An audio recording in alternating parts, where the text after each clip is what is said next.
Hiyo bana, dunia inaenda kushuhudia mchezo mkubwa zaidi katika historia ya soka katika bana burudani ya mpira, kwa sababu leo ni usiku wa UEFA ambapo Real Madrid watakutana na Arsenal katika hatua ya robo finali, ambapo moja anaitafuta nafasi ya kuweza kusonga mbele, ambapo first leg, kwa maana kwamba hatua ya kwanza walikutana na Arsenal, aliweza kuibuka mshindi kwa bao 3-0 bana akiwa nyumbani. So bana kisanga kinaibuka tena siku ya leo, ambapo timu hizo zinakutana tena katika dimba la Bernabeu pale Santiago, Spain, ambapo ni nyumbani kwa Real Madrid.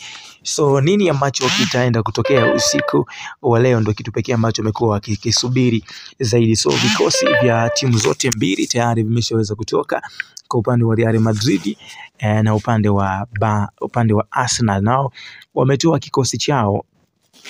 Kwa upande wa Madrid, namba 1 ni kama kawaida kutoa namba 2 Lucas, zingine kuna Lucas, kuna Asensio, Rudiger, Alaba, Valverde na Bellingham, Lodinho, Vini Jr kama kawaida, Mbappe na kwenye sabu, na kuna of course wachezaji kama So ukifika kwenye kikosi cha Arsenal ambao wanaibuka tena usiku ni Raya, Timber, Saliba, Kiwio na Lewis Kelly, lakini Partey, Rice, Odegaard, Saka, Martinelli na Mourinho. Kumbukwe Rice ndio maelezo ya kuingia kambani mara kadhaa katika mchezo uliopita, akiingia kambani mara 2 kwa ajili ya kuweza kuiadhibu vibaya Real Madrid. So watu wakisubiria nini ambacho kitaenda kutokea kwa siku ya leo katika uwanja wa Bernabeu, huku mashabiki zaidi wengi wamefurika katika dimba hilo kuweza kushuhudia mchezo huu ambao utapigika siku ya leo. Manager the one and only, keep enjoy.